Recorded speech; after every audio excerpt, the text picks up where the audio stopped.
oli ku BOCAT TV. Leero enkya Naluli. BOCAT TV. Buterevu nkwaniriza ku BOCAT TV. Minah Hyt nga bulijjo nkomyewo mu programu yaffe ennyuvu Love Doors. Mweno program ngenda kubanga nkuyitiramuko emitendera gye tusobola okubanga tutambulizamu long distance relationship. Omukwano gwewala mikwano. Leero mbeera nga nkujjukiza teweerabira okusubscribinga, okulikinga n'okusharinga. Munno mwagalize kubanga ebintu binene ffenna bitukwatako.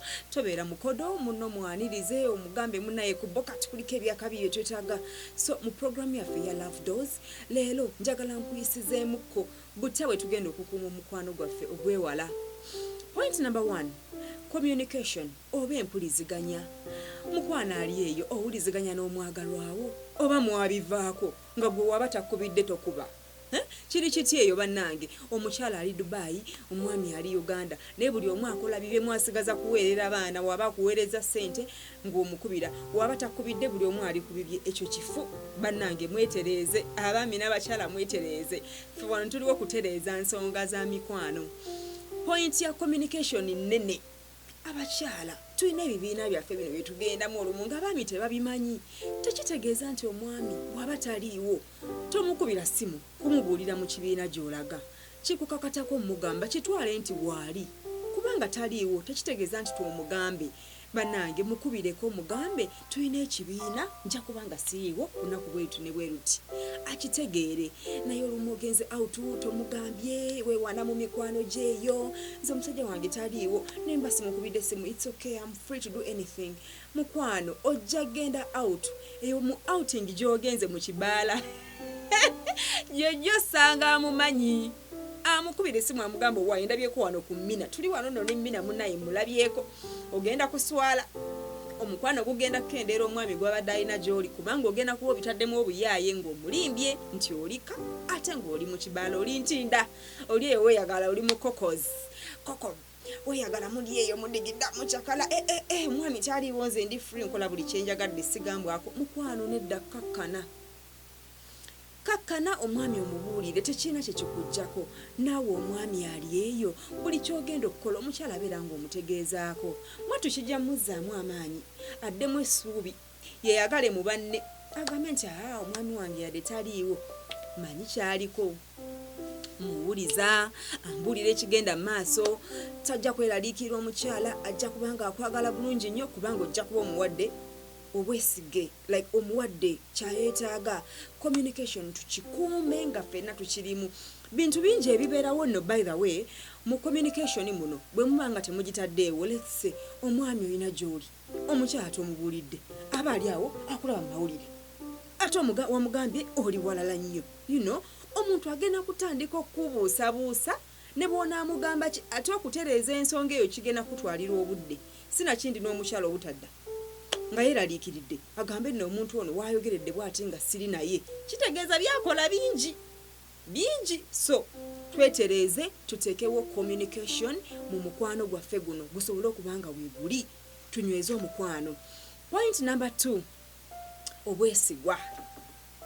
Obwesigwa oba trustworthy. Bannange ab'emikwano abalungi, olina omuntu waali Bulaaya gw'oli naawe wala, oli wala mwenna muli wala.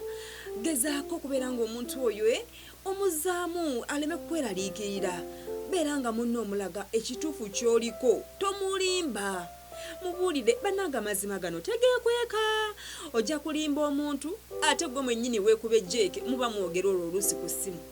Omugambe munnange nno olaba nga luli bwe nali wali. Kyokka nga wamulaga nti ku olwo olunaku wali waka ng'oli mulwadde naye nga wali omulimbi kubanga taliiwo. Agenda kubeera ng'akugyamu obwesige agamba omuntu ono kansala eddiiro kamulekewa mbeere nga mutambulizaawo mpolampola nga bwensala omuliro paka wenneetoololamu nveewo. Naye ng'ebyo byonna gw'obireese.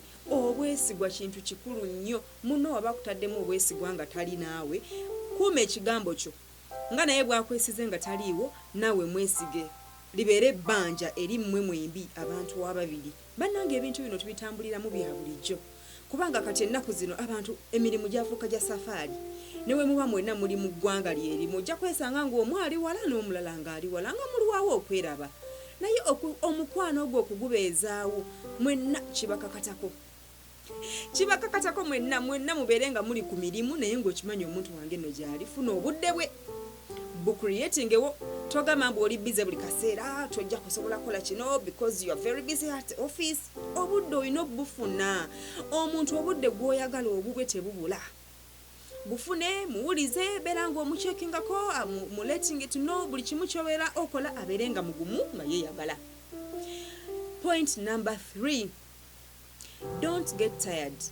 Bannange tubeerenga tulinda ate nga tukyagala omuntu engeri gye wasalawo okumwagala ng'omanyi mbu nno omuntu wange nno mutambuze atambula wano atambula wali ne waba yatandika otambula nga already mweyagala kigumire ate kyagale mulinde nga tokakiddwa tokoowa kumulinda kubanga wonakoyera okumulinda wooti ojja kugenda okoowe ate ng'omwami abadde akomawo okoyo olwofunyeyo omulala bakulimbye ofuniddeyo oluusi ebizibu wejjusizza oyagadde okukoma bw'emabega tosobola kudda mabega yeya moving on kubanga tolina bugumiikiriza tosobola kulinda naye nga lwaki tolinda mikwano twetekemu embeera linda tokoowa communicate ate beera nga wezzaamu n'essuubi point yaffe ey'okuna wezzeemu essuubi okwezaamu essuubi kyekitya nyinawo mukwano gwange yabeera nga nga ngamba Mina banange omusajja ate kataliiwo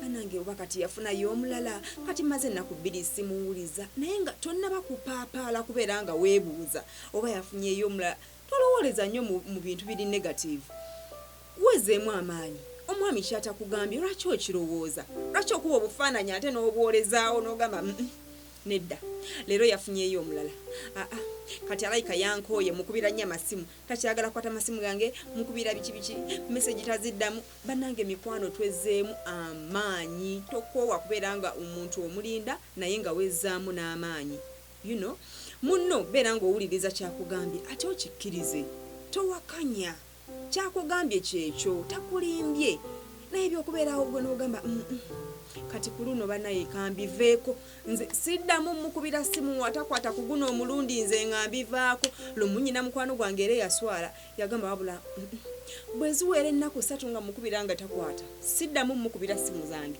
nga mwesonyiwa nga muviirako ddala ne bw'anankubira sijja kwata nga nange mmuleka kumba omwami yafuna accident ali mu ddwaliro bamuwa n'ekitanda naye ng'omukyala ali enaawaga teyasooka na kuwuliriza bamukubira essimu bamubulira obuzibu bwatuukako oli ignoringa ekifo ky'okusooka okuwuliriza topaapaala tujja kuswala kakkana wuliriza ate otegeere omukwano gunyuma naye ate omukwano guluma nnyo era singa obeera ng'ovudde ku mulamwa so njagala tubeere nga tubeera mu mikwano nga naye tweyagala wano ku Love Doors Minah Hyt nasalawo mbaletere ebyakabi mu mukwano kubanga nkimanyi omukwano abato n'abakulu bonna bagwetaaga tokoowa beera ng'olikinga ate ng'osharinga banange mwongere okusubscribinga n'emikwano gyammwe mubayite balikinge page babeere nga batufollowinga bamanye n'ebirungi ebigenda maaso BOCAT TV #1 YouTube channel yo Minah Hyt Mera signing out.